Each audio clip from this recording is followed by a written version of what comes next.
एक समय की बात है, हरिपुर नाम का एक बहुत ही सुंदर सा गांव हुआ करता था। उस गांव में दो भाई रहा करते थे, रतन लाल और सुशील।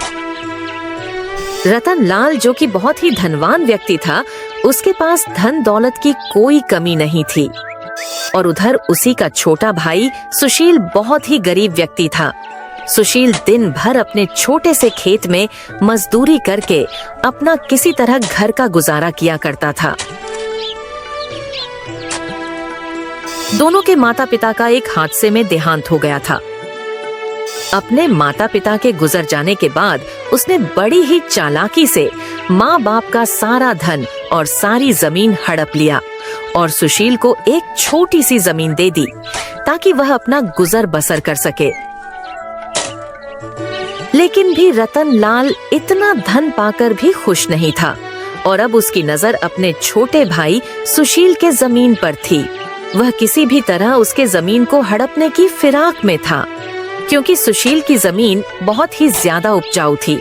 उसमें अच्छी खासी फसल बिना खाद या बिना कुछ ज्यादा मेहनत के ही हो जाती थी। सुशील उसी जमीन के बदौलत ही अपने बेटे रमेश को शहर में पढ़ा रहा था।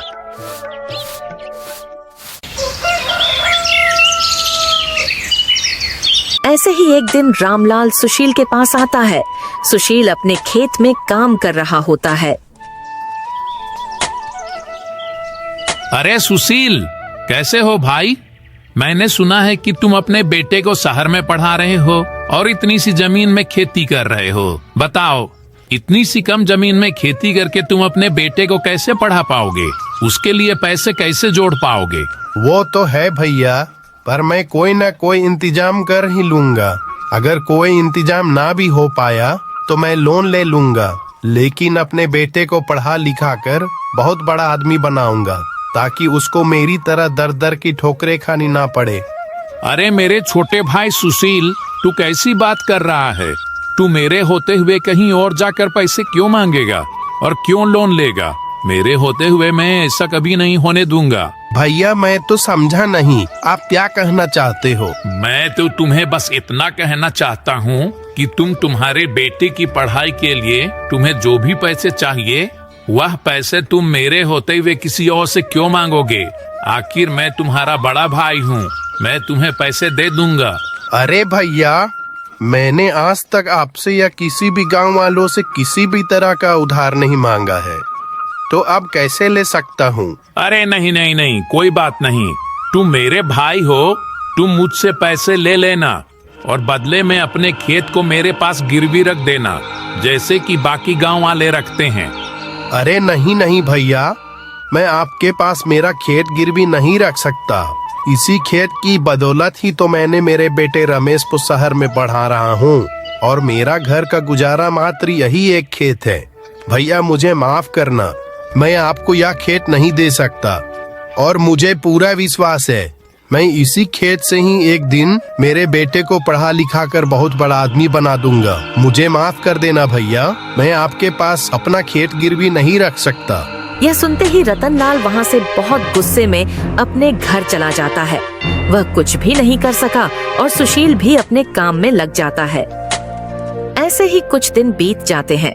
रतन लाल, तुझे कैसे न कैसे करके उस सुशील से वह जमीन तो लेनी ही पड़ेगी। रतन लाल इतना कहकर सोच में पड़ जाता है कि सुशील की जमीन को कैसे लिया जाए। तभी उसके दिमाग में एक तरकीब सूझती है और वह सुशील के घर चला जाता है। अरे सुशील भाई, मुझे तुम्हारी खुदगर्जी देखकर बहुत अच्छा लगा। मैं तुम्हारा बड़ा भाई होने के नाते तुम्हारी मदद करना चाहता हूँ और तुम भी मेरी मदद लेने से इनकार नहीं कर पाओगे और तुम मुझे अपना बड़ा भाई मानते हो तो मेरी मदद लोगे। ठीक है भैया, बताइए आप मुझसे क्या बोलना चाहते हो? भाई, तुम चाहो तो मुझसे पैसे मत लो और ना ही तुम्हारी जमीन मेरे पास गिरवी रखो।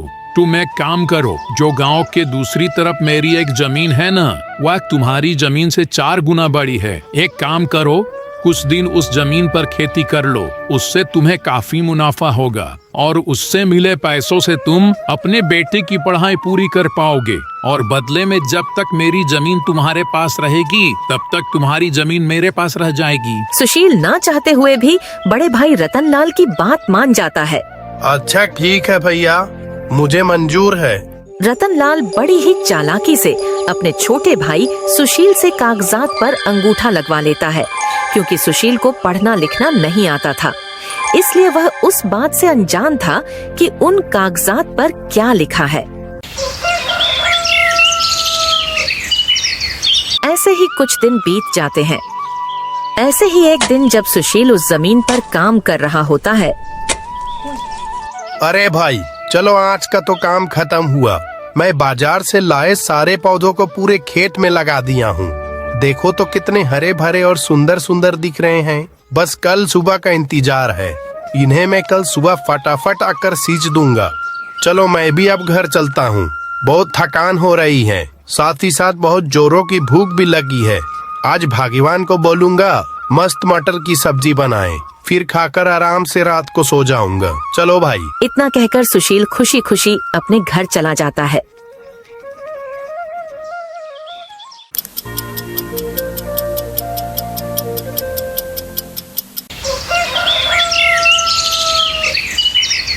और अगले दिन फिर सुबह सुबह सुशील अपने खेत में वापस आकर देखता है तो वह देखकर हैरान हो जाता है। उसके सारे पौधे मर चुके थे। उसे पता चलता है कि उसके भैया ने उसे ठग लिया है। यह तो एक बंजर जमीन है। हे भगवान, ये क्या हो गया? मेरा तो बहुत नुकसान हो गया। हे भगवान, मेरा तो पूरा खेत बर्बाद हो गया। हाय रे, अब मैं इस महीने का अपने घर का गुजारा कैसे करूँगा? भैया ने मुझसे झूठ बोला। यह तो एक बंजर जमीन है। चलो चलो, अभी अभी भैया के पास जाता हूँ और बोलूंगा मेरा खेत मुझे वापस लौटा दीजिए। सुशील अंदर ही अंदर बहुत दुखी हो जाता है और दुखी मन को लेकर वह अपने भैया रतनलाल के घर चला जाता है।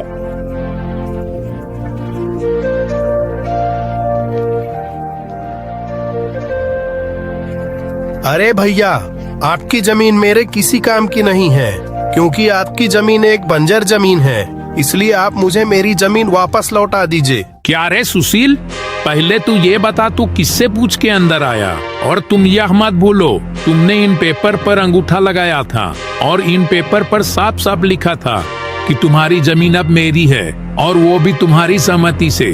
हमने अपनी जमीन अदली बदली कर ली है। अब तुम्हारा इस जमीन पर कोई अधिकार नहीं है। तुम यहाँ से चले जाओ और जाकर अपनी उस बंजर जमीन पर खेती करो। और चल निकल यहाँ से, और दोबारा यहाँ आया तो तेरे ऊपर मैं पुलिस केस कर दूंगा। सारे कागजात पर सुशील का अंगूठा लगाने के कारण सुशील कुछ नहीं कर पाया और चुपचाप दुखी होकर वहाँ से अपने घर चला गया। ऐसे ही दिन बीतते हैं और एक दिन रमेश शहर से गांव अपने पिताजी के पास पढ़ाई की फीस के लिए फोन करता है। पिताजी, महीना पूरा हो गया है, कृपया मेरी फीस भिजवा दीजिएगा। बेटा मुझे माफ करना, घर में बहुत बड़ी समस्या आ गई है। अभी मैं तुम्हारा फीस नहीं दे सकता हूँ। मैं क्या करूँ? घर का गुजारा भी बहुत मुश्किल से हो पा रहा है। सुशील सारी बात अपने बेटे को बता देता है। मुझे माफ करना बेटा, लेकिन अब मैं तुम्हें और नहीं पढ़ा सकता, क्योंकि मेरा आय का स्रोत अब कुछ भी नहीं है। अच्छा ठीक है पिताजी, मैं कल ही गांव आकर समस्या का हल निकालता हूँ। आप बिल्कुल भी चिंता मत कीजिए, कल सुबह मैं आता हूँ। पढ़ाई की फीस समय पर न मिलने के कारण रमेश को अपनी पढ़ाई बीच में ही छोड़नी पड़ती है।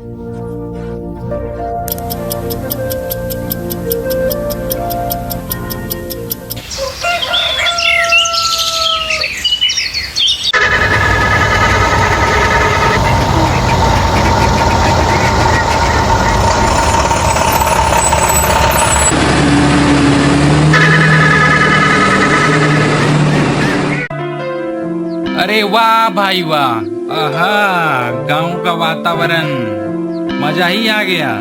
शहर में रह के सिर्फ पोल्यूशन ही पोल्यूशन। कितना शुद्ध वातावरण है भाई।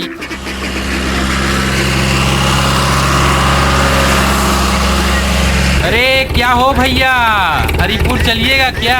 मैं भी वही जा रहा हूँ भाई, सामान रख दो पीछे।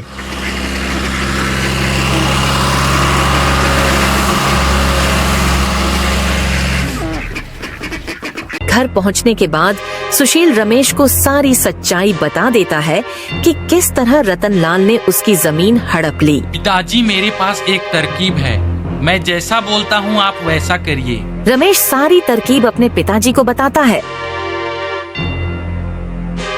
फिर दोनों रात होने तक का इंतजार करते हैं।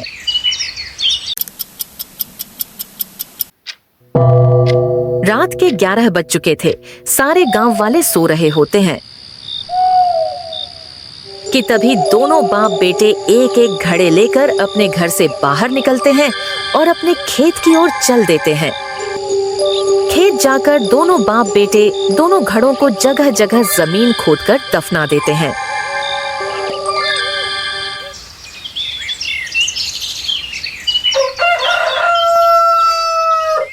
अगले दिन पूरे गांव में चर्चा हो जाता है कि खेती की खुदाई के दौरान सुशील के खेत से 2 सोने से भरे घड़े निकले हैं।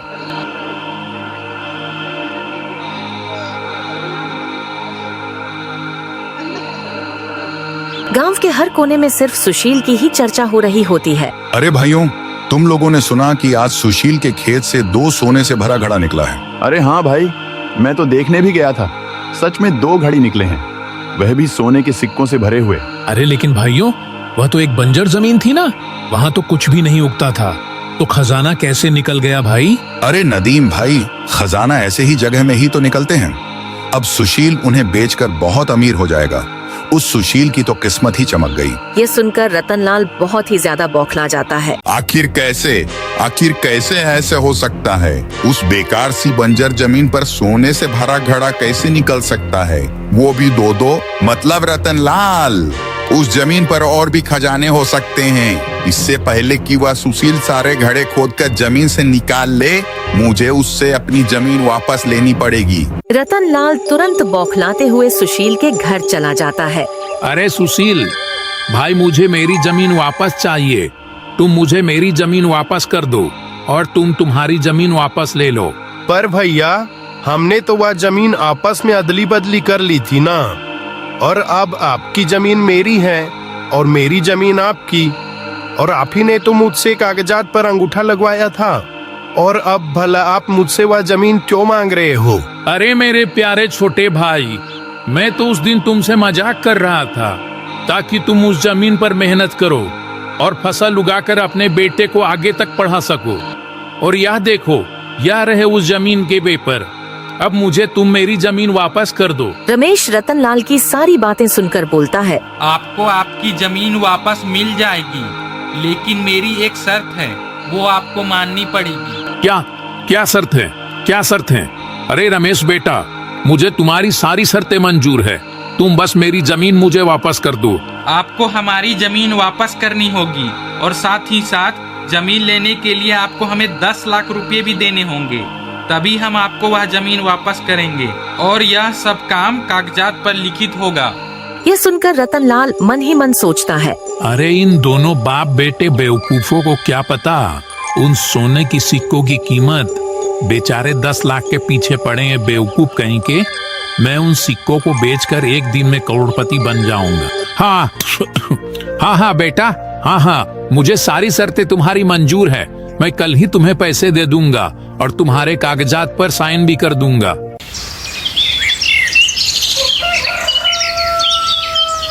अगले दिन रतनलाल कागजात पर साइन कर देता है और साथ ही साथ सुशील को सूटकेस से भरा 10 लाख रुपए भी दे देता है।